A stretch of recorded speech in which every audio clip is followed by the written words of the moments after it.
Now today, we're going to discuss the biggest mistakes that real estate investors are making in 2022. So hey, I'm Juan Pablo with 100% Finance, and I'm going to give you the foundation to financial freedom, baby, following the three pillars, which are personal finance, funding, and real estate investing.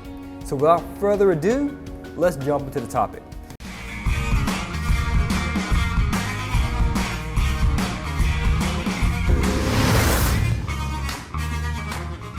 So let's talk about it, right? The biggest mistakes.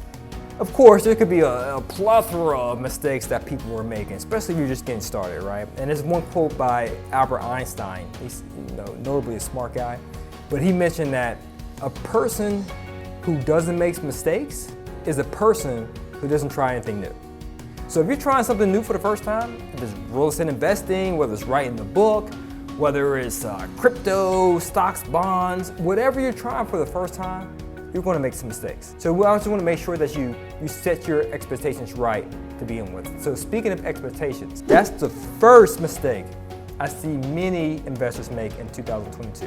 Unrealistic expectations. And this is what I mean. All right, so let me touch on unrealistic expectations, right?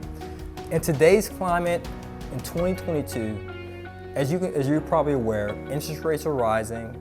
We're in a seller's market, and there's gloom and doom coming, according to the crystal ball. People are talking about a recession, right? We don't know. But investors are still having unrealistic expectations, meaning they still want a certain number of cash flow or a certain amount of cash flow. They want a certain return on their investment. They want to have a certain number of doors, and they want to make sure all the doors are read in a certain location. They want to have all units under one roof. Many different expectations, and they want all this in one single property. So let me give you an example. They may say, I want a 30% cash-on-cash return on my investment with a monthly cash flow of $800 per unit. I want at least 15 units, and I want to get this property under contract for $150,000. And I want to make sure it's on the south side of town, and I want all these units to be under one roof. Well, I'm not sure if there's even a property out there in the market that exists like that. So I'm not saying that you can't have your cake and eat it too, but what I'm sharing with you is select the cake that's available and see if it's good enough for you to eat. Meaning, make sure that your expectations are realistic. If you have a decent cash flow, a decent return, and if you're open to negotiate on some areas, meaning, let's say I wanted to find a property with a 10% cash-on-cash return, cash flowing, let's say $150 per unit per month in cash flow.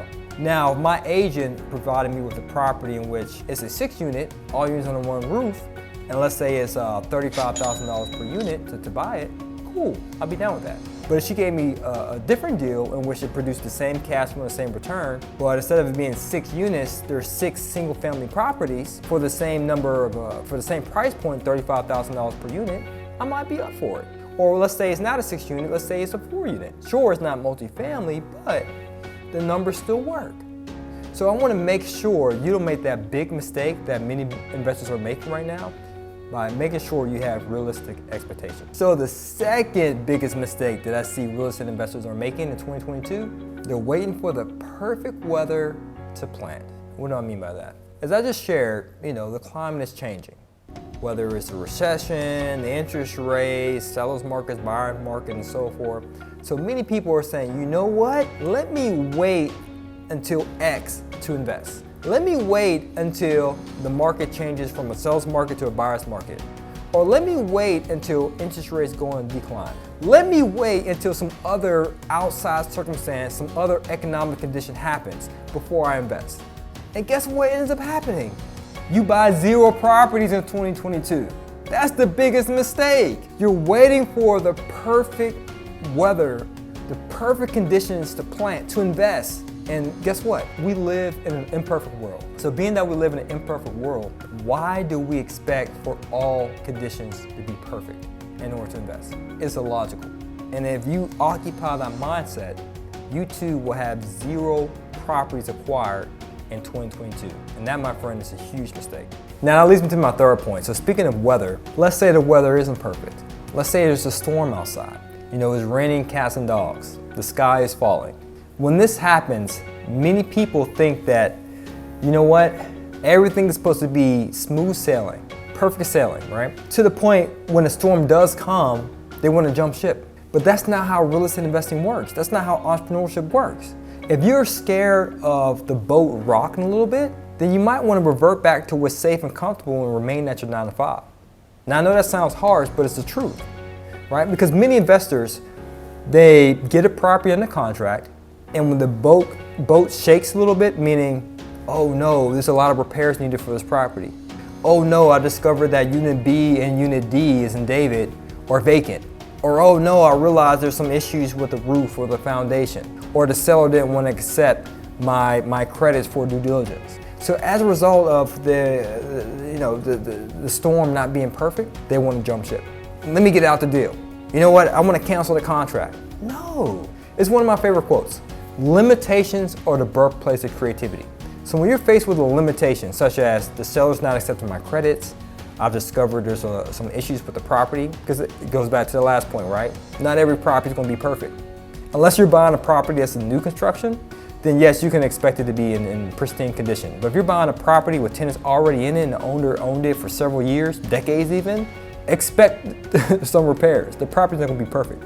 But going back into it, when you have a property in a contract, expect things to not go as squeaky clean. Not everything's going to be peachy. But when you're faced with these limitations, now it's time for that light bulb to go off and to start being creative. Oh, okay, well maybe I can negotiate this in the contract. Maybe I can add this to the addendum. Perhaps we can do this instead, so that way it works, so we can close this property. And that's the biggest mistake I see people make. The boat gets rocky a little bit and they jump ship. Now this is the final mistake that I see investors making in 2022. Post-acquisition. What does that mean? Well, majority of the emphasis is acquiring a property. That's what most people focus on. You know, how can I get the money? How can I get the deal? How can I perform due diligence? But after you close, that's half the battle right there. You got to focus on, if not as important, but even more importantly, on the post-acquisition. After you have the property, you own it, how are you going to manage it? And many people don't ever think about asset management, looking at reports, KPIs, managing the property manager, having an exit strategy, thinking about how they can grow their assets so they can leverage it later. And as a result of not having a sound post-acquisition strategy, they run into a lot of pitfalls. They don't have a contingency plan if something happens with the cash flow. They don't have a backup plan if their property manager is not doing a great job. In fact, they don't even have a strategy of how to manage the property manager. So as a result of not focusing on post-acquisition from the beginning, then that's a financial freedom principle right there, meaning evaluating all consequences up front. So as a result of them not doing this from the beginning up front, meaning before you sign on that dotted line on the contract, they run into a ton of these issues. Just to recap, we discussed the following: unrealistic expectations, waiting for the perfect weather to invest, not expecting there to be any hiccups along the way when you're sailing towards financial freedom, and last and certainly not least, not having a post-acquisition strategy. So if you're curious to know how you can avoid these mistakes, so that way you can smoothly sail towards financial freedom, then I have a free training for you. So what I would like you to do is just check the link below in the description to learn more. And while you're there, make sure you comment, because we always love to answer your comments and keep our ears to the street to see what the people are saying so we can provide you with that feedback. But also while you're commenting, make sure you like and subscribe so that way you can continue to get additional videos to help you along your journey towards financial freedom. So as always guys, this is to your success. Continue to earn passively, live passionately. Peace.